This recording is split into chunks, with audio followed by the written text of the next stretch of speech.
Perkenalkan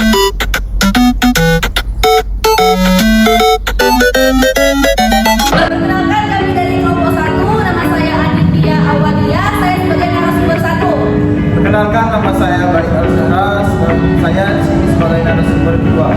Perkenalkan, saya Anjali Jaya, saya di sini menjadi narasumber 3. Perkenalkan, nama saya Kira Putri Nawara, di sini saya sebagai kameramen dan editor. Perkenalkan, nama saya Bro, saya sebagai host. Selamat menyaksikan.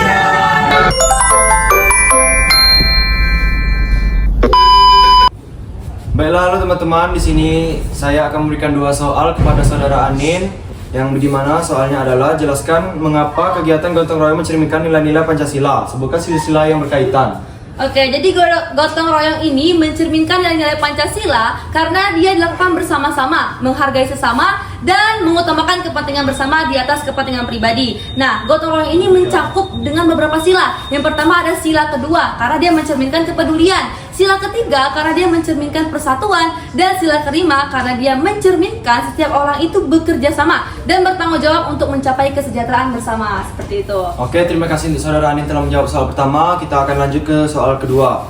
Apa yang dimaksud dengan musyawarah untuk mufakat? Mengapa musyawarah sesuai dengan sila keempat Pancasila? Oke, sebelum itu saya mau jelasin dulu. Musyawarah untuk mufakat itu merupakan proses diskusi bersama untuk mencari solusi dari keputusan bersama tanpa memaksakan kehendak. Kenapa sila keempat, yaitu kerakyatan yang dipimpin oleh hikmat kebijaksanaan dalam permusyawaratan perwakilan, itu sesuai dengan gotong royong? Karena yang pertama, dia memberikan hak kepada setiap orang untuk berpendapat. Yang kedua, dia mengutamakan kepentingan bersama di atas kepentingan pribadi. Dan yang ketiga, keputusan diambil merupakan hasil keputusan bersama, bukan sepihak. Seperti itu. Terima kasih telah menjawab soal-soal yang saya berikan untuk saudara Anin. Kita akan lanjut ke narasumber kedua. Baiklah, saya sudah berada di narasumber kedua, yaitu saudara Bait. Saya akan menanyakan soal-soal seperti narasumber pertama, yaitu mengapa sikap anti diskriminasi penting diterapkan dalam kehidupan sehari-hari. Jelaskan kaitannya dengan sila kedua dan sila kelima Pancasila. Nah, sikap anti diskriminasi itu penting supaya semua orang merasa dihargai, diadili, dan tidak ada yang tersisih. Keterkaitannya dengan sila kedua dan sila kelima karena di sila kedua itu berbunyi kemanusiaan yang adil dan beradab. Karena arti di dalamnya yaitu semua manusia punya derajat yang sama, harus diperlakukan baik dan adil tanpa diskriminasi. Lalu di sila kelima, kan sila kelima itu memiliki bunyi keadilan sosial bagi seluruh rakyat Indonesia. Karena di dalamnya memiliki arti semua rakyat itu berhak mendapat kesempatan dan perlakuan yang sama. Tidak boleh ada yang dirugikan atau diistimewakan secara tidak adil. Baiklah, kita lanjut ke soal berikutnya, yaitu jelaskan bagaimana partisipasi dalam pemilihan umum dapat memperkuat persatuan Indonesia. Pemilu memperkuat persatuan Indonesia karena kita bersama-sama menentukan pemimpin secara damai dan bersama-sama. Hasilnya pun diterima secara bersama.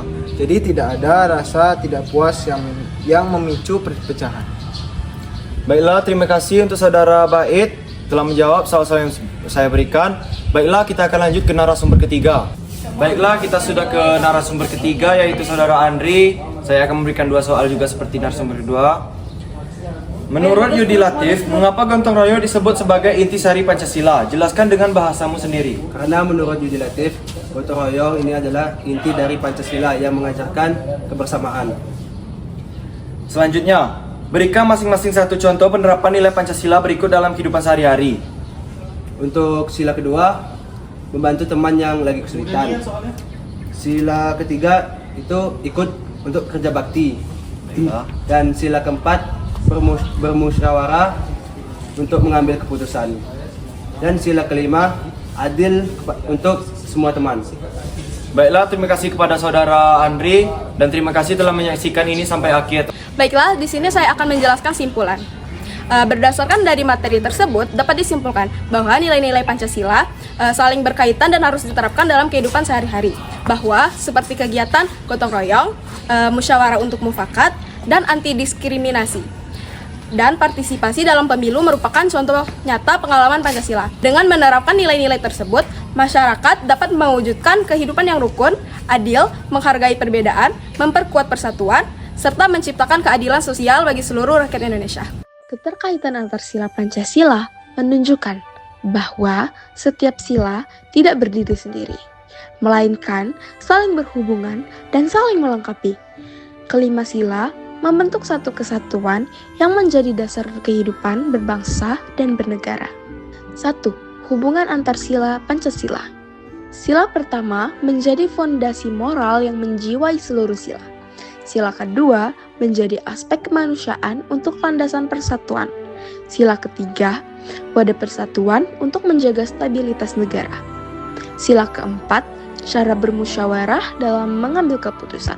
Sila kelima, tujuan akhir berupa keadilan sosial bagi seluruh rakyat Indonesia. 2. Contoh penerapan. Toleransi pada sila pertama dan kedua. Taat beragama, sekaligus menghormati keyakinan orang lain. Gotong royong, sila kedua, tiga, dan kelima. Bekerja sama demi kesejahteraan bersama. Musyawarah, sila kedua, 4, dan 5. Berdiskusi, menghargai pendapat untuk mufakat yang adil. Anti diskriminasi, sila kedua dan sila kelima. Memperlakukan semua orang dengan setara demi keadilan. Pemilu, sila ketiga dan keempat. Berdemokrasi dengan tetap menjaga persatuan bangsa. Sekian dari kami, terima kasih telah menonton video kami. Mohon maaf apabila ada salah kata. Kami ucapkan wassalamualaikum warahmatullahi wabarakatuh. Dadah.